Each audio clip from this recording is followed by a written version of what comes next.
ஒரு மட்டமா ஒரு படம் பார்க்க நினைச்சீங்க அப்படின்னா இந்த படத்தை நீங்க தாராளமா பார்க்கலாம். இப்போ நான் சும்மா இருக்கேன் இந்த படம் பார்க்கட்டுமான்னு கேட்டா அதுக்கு நீங்க சும்மா கூட இருங்க, இந்த படம் வேணாம் அப்படின்னு தான் நான் சொல்லுவேன். அது என்ன படம் அப்படின்னா, டிஜே அருணாச்சலம், பிக் பாஸ் பிரபலம் ஜனனி இவங்களாம் நடிச்சு டைரக்டர் நவீன் டைரக்ட் பண்ண படம் தான் உசிரே. இந்த படத்தோட ஸ்டோரி என்ன அப்படின்னா, டிஜேவோட ஊருக்கு ஜனனியும் ஜனனியோட அம்மாவும் குடியேறாங்க. ஜனனியை பார்த்த உடனே டிஜேவுக்கு காதல் வந்துடுது. பல்வேறு முயற்சிகளுக்கு அப்புறம் டிஜே வந்து ஜனனியை கரெக்ட் பண்ணிடுறாரு.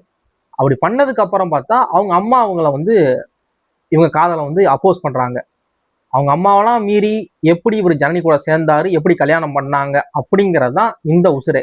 ஸ்டார்டிங்ல ஒன்று சொன்னோம்ல, இந்த படம் வந்து ஒரு மட்டமான படம், சும்மா கூட இருங்க இந்த படத்தை மட்டும் பார்க்காதீங்கன்னு சொன்னா அது ஏன் சொன்னேன் அப்படின்னா, இந்த படம் கிட்டத்தட்ட 2 மணி நேரம் 3 நிமிஷம் கிட்டத்தட்ட இருக்கு இந்த படம். இதுல 1 மணி நேரம் 48 நிமிஷம் சும்மா அப்படி உட்காந்துருக்கேன். ஒன்றும் இல்லை, இப்போ ஏதாவது இடத்துல ஃபைட் வருது, ஒரு எமோஷனலாக படம் கனெக்ட் ஆகுதுன்னா நம்ம வந்து கிட்ட வந்து பார்ப்போம். இதே இடத்துல தான் படத்தை உட்காந்து பார்த்தேன். முன்னாடி வருவோம், ஒன்றும் இல்லை, இப்படியே இருக்கு. அது வாடு ஓடிக்கிட்டு இருக்கு, நான் பாடு ஹெட்ஃபோனை போட்டு கேட்டுக்கிட்டே இருக்கேன். சரி இப்போ மாறும் அப்போ மாறும், கதை ஒன்றும் மாறலை.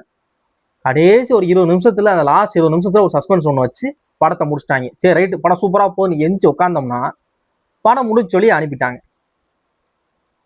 சும்மா கூட இருங்க, இந்த படத்தை மட்டும் பார்க்காதீங்க. நான் ஏன்டா பார்த்தோன்னு யோசிக்க வச்சுட்டாங்க இந்த படத்தை. அது மாதிரி காமெடி, இப்போ ஏதாவது காமெடி இருந்தால் கூட ரைட், நமக்கு பெருசாக தெரியாது அப்படின்னா, காமெடிக்கு உள்ள ஆர்டிஸ்டா இருக்காங்க. தங்கத்தோட இருக்கிறாரு, அப்போ இன்னும் 2-3 பேர் இருக்காங்க. காமெடி மட்டும் இல்லை, அவங்க தான் இருக்காங்க. காமெடி எங்கேயுமே ஒர்க் ஆகலை. இந்த படம் உங்களுக்கு பிடிச்சிருந்துச்சு, இவனடா இப்படி சொல்றான் நம்மள அப்படின்னா திரும்ப கூட இந்த படத்தை பாருங்க. ஆகா ஓடிடி பிளாட்ஃபார்ம்ல இந்த படம் அவைலபிளா இருக்கு. மற்றபடி இந்த படம் வந்து எப்படி இருக்குன்னு கேட்டா இதான் என்னோட ரிவ்யூ. படத்தை பார்க்க விருப்பம் இருந்தா தாராளமா பாருங்க, உங்களோட ஓன் ரிஸ்க்.